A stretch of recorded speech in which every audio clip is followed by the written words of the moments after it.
Penguin Random House Audio presents The Sun and the Moon by Rebekah Faubion. Read for you by Kristen DiMercurio and Jeremy Carlisle Parker. For anyone who has felt the particular pain of growing up in someone's shadow, not knowing if you will ever get your moment in the sun. To me, you are radiant. You shine all on your own. Chapter 1. Cadence.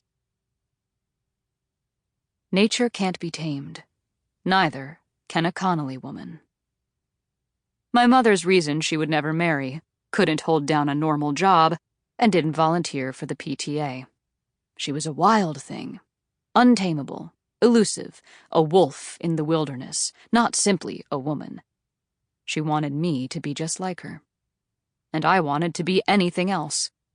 After years traversing the rugged landscape of North America, living among the untamed wilderness that has been claimed by man's hands, by land deeds, by acts of conservation, and, in many cases, by human greed, I have seen firsthand how the wilder the thing is, the harder it fights to remain free, even in the face of captivity.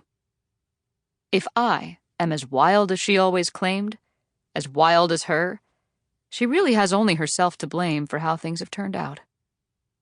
I crouch down, placing my hand on the edge of the rock in front of me. My eyes scan the plateau, looking for the creature. A flurry of white and gray, majestic and mysterious. It hasn't shown itself again, and I don't know if that's because Devon is a heavy mouth breather or because it's moved on already. I pinch my lips with the pointer finger and thumb of my other hand, signaling for Devon to shut his. He clamps them closed and then flips me off. He's holding the camera with the long scope, and despite the photographic evidence I've been able to capture on my iPhone, he remains skeptical. I am happy to prove him and our supervisor, Nika, wrong. There's $50 and a day off on the line, after all.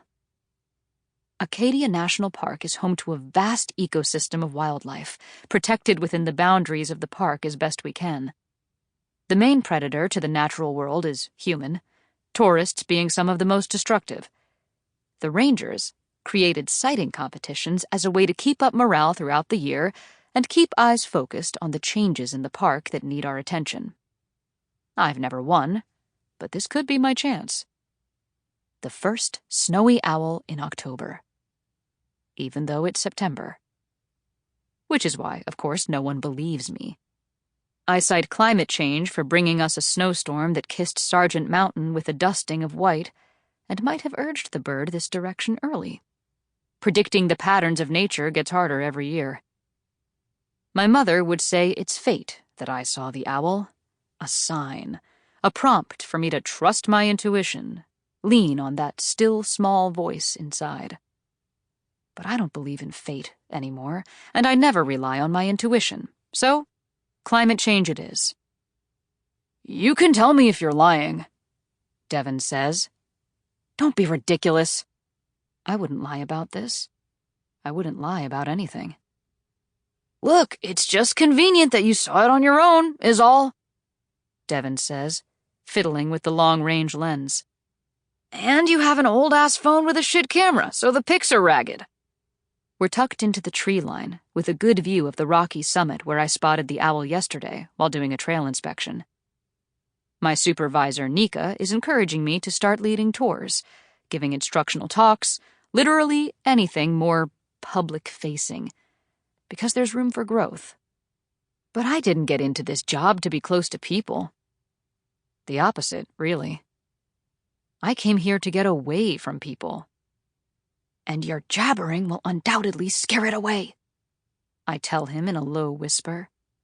Devon is what one might call a work friend, someone I get beers with sometimes, who once invited me to a barbecue and who tried to set me up with his sister before he knew me well. Untamable as I am, dating isn't my strong suit. "You are a restless, wild thing." I shake the words away, just like I do every thought that gallops through my brain in my mother's deep, mellifluous voice.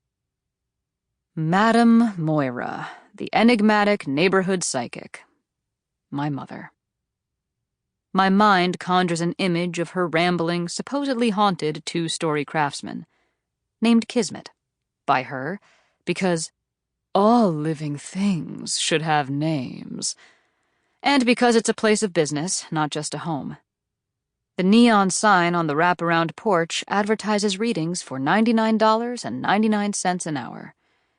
The formal living room's walls are lined with built-ins and packed with crystals, incantations, tarot decks, anything mildly metaphysical that she can sell to unsuspecting souls who walk through the front door. Her home, my home once, is magnetic and mythical in a way that feels fairy tale made. Her life once cast a shadow over every part of mine. Now, she's mostly been reduced to memories that pop out in Technicolor when my vigilance drops. I force my focus back to the cobalt blue sky. Cloudless today, and windy. The gray of the rocks contrasts against it in a beautifully stark sort of way. "And it was just one?" Devon asks, still with that unmistakably skeptical tone. September is the end of the snowy owl breeding season, which is another reason spotting one here this time of year is such a surprise. It's not migration time, really, which makes this bird's behavior odd. Wild. Or maybe just lonely. The thought pings a soft spot between my ribs, and I almost wince. Too close to home. A place I try to avoid in theory and in actuality. I haven't been back to Kismet since Moira tried to convince me to take it over. 4 years. The summer right after I finished my internship with the National Park Service and was offered a job at Crater Lake. She dismissed my achievement, claiming that Kismet was where I truly belonged. "Just one," I reply. Now Devon's eyes are scanning the ridge. We really can't get much closer, which is why we've come up here at peak daylight. Snowy owls are diurnal, which means they hunt mostly during the day, though, of course, not always. This one may well be hunting, and we'll have to wait to spot it until it returns to roost. "Patience," I say, my brow hooking upward. "Or you could just leave the camera if you're bored." He scowls, tightening his grip on the cannon. It's the park's, but he acts like he owns it. And granted, he did come to this job by way of a photojournalism major, but how hard could it really be to point and click? "All good," he says, resting back in the camp chair he brought with him. He reaches over to unzip his pack, pulling out a bag of trail mix. "Hungry?" With the shake of my head, I look back out. Late September in Acadia looks like the beginning of an oil painting. Those first strokes of gold, red, umber sweep across the treetops, adding interest to the rolling green that leads out to the azure water of Somme Sound, to the east, and the ocean beyond. That vast beyond is what drew me to Acadia.